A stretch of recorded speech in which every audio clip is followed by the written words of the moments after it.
you could not live with your own failure. Where did that bring you? Back to me. We back. One Piece, chapter 993. Shit, what's the name? Give me a second. The Dream of Wano. Shit. Alright. So in this chapter, Oda starts off the chapter by laying off this interesting contrast between Wano and Onigashima right now, right? We start off, we go to the flower capital, and people are celebrating. They're talking about what if Kaido didn't have Orochi's back, and what if Kaido's in a fight right now and he's get taken down and all these things? What if the Scabbards are back right now, the Kozuki family are fighting right now, and that would be great, all that. And they're basically in celebration that they at least get to have one day out the year where they can enjoy themselves with no worries. And then we get this transition, a dramatic transition to Onigashima, explosions, soldiers being hurt, soldiers being killed, a huge war is happening. And Oda just did this to simply show us that, first of all, they are completely unaware of what's going on Onigashima right now. But it's showing us that two islands, two places that are right next to each other, one is in war and one is in celebration. And that contrast I just thought was very interesting to even think about starting the chapter off with. But then we transition to Onigashima, and the first thing we see is Queen's plague.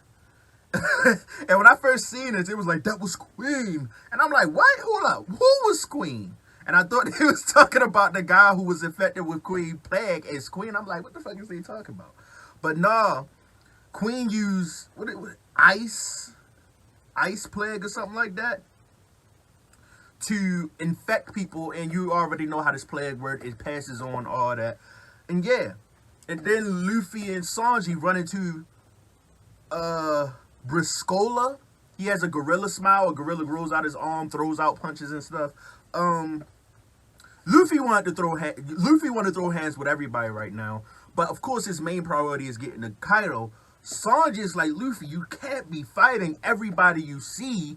You have to preserve your energy. And what I'm seeing, the alphas on the Straw Hats, the strongest fighters on the Straw Hats, are well aware that Luffy, first of all, is the strongest person they have. And two, Luffy is fighting a Yonko. They know that he has to preserve his energy because they know what type of threat that Luffy is going against. They know what type of fight he ready to get into, because they know the type of fights he got into in the past. So you can only imagine how it can get going against a Yonko. So they like, Luffy, you don't need to be using no energy on no fodder. Let me handle it. And that's when Jinbei pull up and, do his thing. King gives out an order to kill Momonosuke and bring the head back to them. Bring the head back to him. What I think he would want to do is kill Momonosuke, bring his dead body or dead head back to them, and then he present it in the war, because he said it will break their will if Momo dies. And I'm not totally sure about that, but it will affect the momentum of the war, I should say. But I'm getting irritated, right? So Sasaki sets up a trap for Shinobu, Momonosuke, and Yamato to try to get Momonosuke, and he had a whole bunch of people set like a fire squad there waiting for them, and they end up getting blown up. It looks like Shinobu takes most of the damage. I don't like Shinobu. Like, it took me a while to even remember her name, but now I really don't like her, because if I recall correctly, like a few chapters ago, didn't Luffy specifically say that Yamato will protect you? I understand that Yamato said, oh, I'm old and blah, blah, blah. But like, why are you still running from Yamato multiple chapters away if Luffy specifically told you that this person is going to protect you? This is your fault. You're getting caught in this explosion. It's your fault. Yo, Shinobu, I don't never feel sorry for her when bad things happen for her. When she got slung like a rag doll from when King did that, I was like, thank you. Get her the fuck out of here. I want her to get knocked out and we never see her again because she's irritating. She's irritating. Let's keep it moving, though. Let's keep it moving. So, we got the armored division, and I'm guessing Sasaki is a part of that armored division. He got a little thing. He's sitting up in his chair and shit. But he's in his... Look. Sasaki is trying to take care of Momonosuke. We already know Yamato is going to be in the mix. I'm guessing since Sasaki is part of the armored division, he's going to get one of those... He's not going to get the dinosaur with the metal shit, the hard head, because Artie already got that. So I'm thinking a Triceratops, maybe one of those big-ass turtles they used to have back then or something like that. Those are the possibilities I got laid out for Sasaki's devil fruit right now. But let's keep it moving, man, because woo, we got into some interesting territory with Kaido. First, we go to the Scar Dome, right?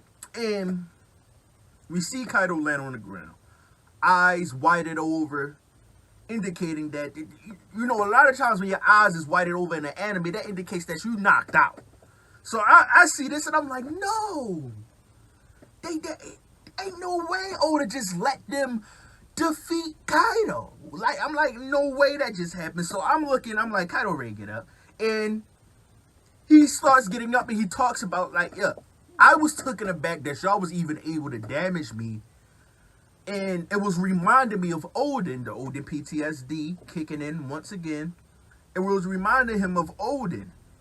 Kaido then says, and he does this stretch as he's getting up. He's like,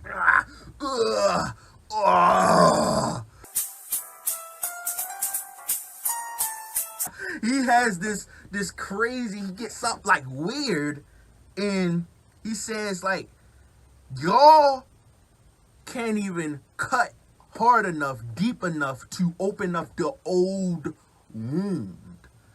Meaning, and he said, and he said Odin was a monster. There will never be another samurai like him. After he said that, I was like, oh my God. Oda is ready to have Zoro open up that old wound. Zoro ready open up Kaido's old wound. Say it ain't so, cuh. What? That's ready to happen. But let's get back into the chapter. So, Kaido's talking this shit. Basically saying, y'all too weak. Blase blah. Blase blah. And he lets out this roar. And first of all, Denjiro, you could already kind of tell that Denjiro is on another level. Because he instantly notices that he's launching invisible slashes through his screams, through his roars. That is what Kaido... We had no idea Kaido had slashing projectile... Oh, shit. We had no idea Kaido had slashing projectile attacks. We did not know about that. So the fact that he pulled that out his ass, out the blue, and proceed to chop off the arm of Shinobu. And for me to see the blood splatter from her open wound, the eyes, them screaming Kiku, her sword broke. I'm sitting back and I'm looking at this photo, this panel. I said photo, Jesus Christ. This panel, and I'm like, how the fuck is Kiku going to get out of this? Here are the options, right? The whole time, the Scabbards was talking about to the death. We will defeat Kaido even if it kills us. That's how they were moving. So just because Kiku loses an arm here, I don't see, because the only way Kiku can possibly be safe from danger if someone grab her and move her. If someone grab her and run away from the fight. Is anybody willing to do that? Because it gets in the way of their goals, right? Their number one goal is to take down Kaido. If one of them leave, they know they have no shot. They have no shot either way. But if one of them, two of them drop out, yeah, it's over with. It's over with. So you can't take her and retreat. You have to hope that Kaido just loses interest in her. But even still, the blast radius of Kaido's attacks are too significant for her to even stay in the area. Hopefully she got enough strength to get out of there on her own, but I'm pretty sure it's going to be somebody has some ability to patch up her arm or something. That's the only way. But other than that, I think what should happen, but I'm not the writer, but she should be dying here. I don't see how she get out of this without inevitably losing her life. It's inevitable. But I'm pretty sure Oda finds a way, because with deaths, you always gotta be, weary with Oda, because come on, man, we have a long ass cover story still going on with Pound, the person who should have died. Pound dying, I don't think would have had any impact on the story, but Oda was like, I can't do that. I can't have sad endings like that. Not for irrelevant characters. I can't have no sad endings for them. Let's bring Pound in the cover story to let everyone feel better about what happened in Whole Cake Island. I ain't gonna get into that right now. But look, that's part of living in the hood. If y'all can hear those sirens. What I took from this chapter is a couple of things. One, if you recall back to Queen's plague situation, the first person who noticed what that Queen was doing something, that what Queen had did, was Zoro. The second was X Drake that was right there. So Zoro X Drake. I've been saying that it's a high chance that Zoro fights Queen. I've also made the prediction that X Drake fights Who's Who. Those are the two predictions I have made. Zoro, several occasions now, have been in close proximity to Queen. Sanji was over there with King. Who's Who and X Drake had their thing, and Who's Who set up set up X Drake for Queen. So that's a whole thing going on right there. Kaido's statement about this, Blaze are too shadow, you can't open up the old wound, combined with his statements about there will never be another samurai like Odin, has opened up the possibility of Zoro, at the very least, getting a slash in. At the very least, getting a slash in to open up that quote-unquote old wound that Kaido was talking about. And finally, Kiku losing her arm should, once again I will say should, result in her death. But I am not the writer of the story. We've already seen Rizzo pull out and summon the scroll that can wrap around anything in existence and throw the attack back at the enemy. So I don't know if can his scrolls also wrap around a wound to stop the bleeding. Like, I don't know what Oda's gonna do.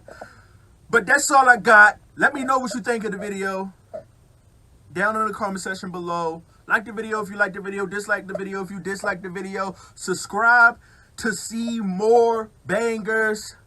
I will be making more videos on One Piece, on anime, on different manga. I've been thinking about talking about Man Shell Magic with muscles,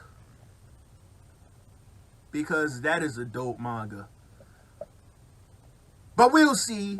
I'm out this bitch, man. Peace, love, and positivity all the time. And I'm out this bitch. Peace.